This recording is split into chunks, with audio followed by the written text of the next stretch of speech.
সোমবার দিন সন্ধ্যাবেলা আমাদের যাওয়ার ছিল একটু মেলা দেখতে, চড়কের মেলা। এখানে আমি, আমার ছেলে, ভাবনা রেডি হয়ে বরের সাথে গেছিলাম বিট্টুদার শ্বশুরবাড়ি বাক্সারা। তো আমাদের সাথে গেছিলো দিদি, বাবুলদা। বিট্টুদার শ্বশুরবাড়িতে কিছুক্ষণ আমরা বসি। এই যে এখানে বিট্টুদার মা, বিট্টুদার বউ ওরাও রয়েছে। কিছুক্ষণ বসে আড্ডা মেরে গল্প করে তারপর সেখান থেকে মেলায় যায়। এই হলো ওখানকার শিব মন্দির। শিব ঠাকুরকে একদম রূপোর সমস্ত গয়না দিয়ে সাজানো রয়েছে। তো প্রচণ্ড ভিড়ে এইটুকু তুলতে পেরেছিলাম। তারপর তো আমাদের গুল্লাই ভীষণ কান্নাকাটি শুরু করে দিয়েছিল, ওর বাবা ওকে কাঁধে করে নিয়ে ঘুরছিল।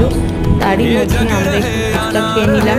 ফুচকা খেয়ে তারপরে আমরা আবার একটুখানি চেষ্টা করছিলাম ওকে নিয়ে ঘোরার জন্য, কিন্তু এত ভিড় যে ও থাকতেই চাইছিল না। তো তাড়াতাড়ি একটুখানি বেরিয়ে পড়তে হয়েছিল। আর লাস্টে একটু কিনে নিয়েছিলাম চিনি কাঠি।